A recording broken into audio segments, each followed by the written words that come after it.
কালকে যে মুহূর্তে বিমানটা আসছিল এত জোরে একটা সাউন্ড হচ্ছিল, এমন সাউন্ড আমি আমার জীবনে কখনো শুনি নাই।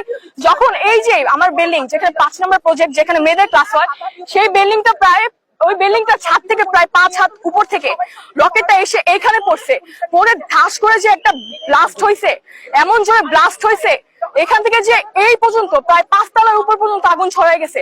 ছড়াই যাওয়ার পর এখান থেকে যে একটা হাওয়া সামনে অনুভূতি করতে পারছি যে যখন একটা বিমান পড়ে তখন এটা তাপমাত্রা কত থাকে, 1500°C উপরে তাপমাত্রা থাকে। সেখানে বাচ্চাগুলা চারদিকের আশেপাশের স্টুডেন্টরা যারা দূরবর্তী ছিল তাদের শরীরে চামড়া বার্ন হয়ে গেছে।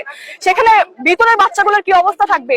বাহির থেকে যখন আমি দেখতে পারি এই জিনিসটা, আমি নিজে তখন সেই মুহূর্তে ফায়ার সার্ভিস আসে নাই, আমি আমার ফ্রেন্ডকে নিয়ে, আমি তো বিএনসিতে ছিলাম, বিএনসিতে আমার পোশাক পরা ছিল, আমার ভাইবা এক্সাম, আমি এই জন্য নিজের জানের বড় না করে আমি তাদেরকে সাহায্য করতে আসছিলাম। 2-3 জন বাচ্চাকে আমি এদিকে সরাই দিছিলাম যে তোমরা এদিকে চলে আসো। কিন্তু আমি কিছু বাচ্চাদের যা আমি আমার জীবনে চোখে দেখি নাই, যা আমি জীবনে কল্পনা করতে পারি নাই, সেই জিনিসটা আমার কালকে হয়েছে। আমি এইখানে একটা বাচ্চাকে দেখতে পাইছি, যে বাচ্চাটা ক্লাস 3 তে পড়তো, তার শরীরের অর্ধেক দেহ আমি দেখতে পাইছি। অর্ধেক দেহ ছিল আর অর্ধেক ছিল না, অর্ধেক দেহ পুড়ে সেখান থেকে রক্ত বের হচ্ছিল।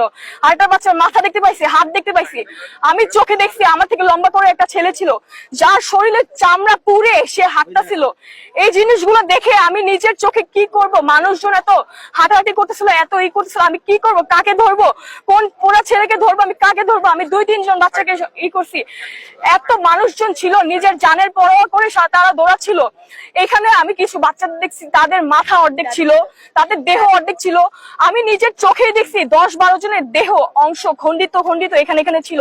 সেখানে কিভাবে খবর নিউজে তারা বলে 21 জন নিহত আহত, কিভাবে বলে আমি নিজের চোখে দেখেছি।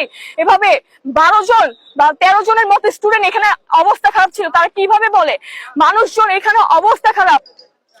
আমাদের এখান থেকে স্টুডেন্টদের তারা যে বিমানটা আসছে, এখান থেকে যে বিমানটা আসছে যদি এই বিল্ডিং এর উপর পড়তো 5 হাত, আমি নিজের চোখে দেখছি এই বিল্ডিংটা থেকে 5 হাত উপরে থেকে একটু দূরত্ব ছিল বিমানটা যদি এখানে না এসে পড়ে বিল্ডিংটার উপর পড়তো, এখান থেকে যতজন স্টুডেন্ট নিহত হয়েছে তার থেকে তো এখানে আরো বেশি হয়তো। উপর থেকে হোস্টেলের বাচ্চারা ছিল, তাদের গায়ে আগুন লাগতো, উপরে স্টুডেন্ট থাকতো, এখানে সব ফার্স্ট ইয়ার সেকেন্ড ইয়ার স্টুডেন্টরা, তাদের অবস্থা এসএসসি যারা ক্যান্ডিডেট, যারা 2026 সালে এইচএসসি এসএসসি দিবে, তাদের অবস্থা হতো হাজার হাজার স্টুডেন্ট মারা যেত।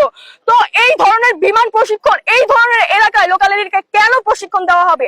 এইটা 1966 সালের একটা বিমান, যেটা কিনা চীন থেকে দেওয়া হয়েছিল। তো তারা কেন এই এরিয়াটা করবে? আজকে যদি না হয়তো যে কোনো সময় হয়তো আমাদের কলেজটা যদি না পড়তো, যে কোনো লোকাল এরিয়ায় পড়লে সেখানে কি মানুষ থাকতো না? এখানে কি খালি এরিয়া, যে কোনো জায়গায় যে কোনো মানুষজন আছে, সবাই হয়তো এখানে ছোট ছোট বাচ্চারা, এই যে এই বিল্ডিংটা এখানে হয়তো ক্লাস 7 পর্যন্ত বাচ্চারা ছিল, নিচতলা যারা ছিল সরাসরি বরাবর যেখানে ছিল সেখানে ক্লাস 2-3 বাচ্চারা ছিল। তাদেরকে আমি দেখছি, তাদের পিছনের রুম দিকে যেখানে তাদের জানলা ছিল, তাদের দেখতে পাচ্ছি তাদের শরীর আগুনে পুরো কালো হয়ে গেছে, যেখানে তাদের কোনো অস্তিত্বই ছিল না। আমি চোখে দেখছি। এই জিনিসটা দেখে আমি কান্না করতে করতে আমার মাথা, আমি যে কি করব আমি তখন বুঝতে পারতেছিলাম না, কাকে ধরবো, কার লাশ কি ধরবো। তাদের লাশ মাথা অর্ধেক ছিল, মজক বের হয়ে আসছিল, এক একজনের ঘিলু বের হয়ে আসছিল, একজনের হাত আঙ্গুল এক এক জায়গায় পড়ে আসছিল। আমি কাকে যেয়ে ধরবো, আমি কিছু বুঝতে পারতেছিলাম। বাচ্চাদের অবস্থা থেকে আমি কখনো কল্পনাই করতে পারিনি আমার বিদ্যালয়ে এরকম কিছু একটা হবে। দৈনিক আজকের বাংলা .net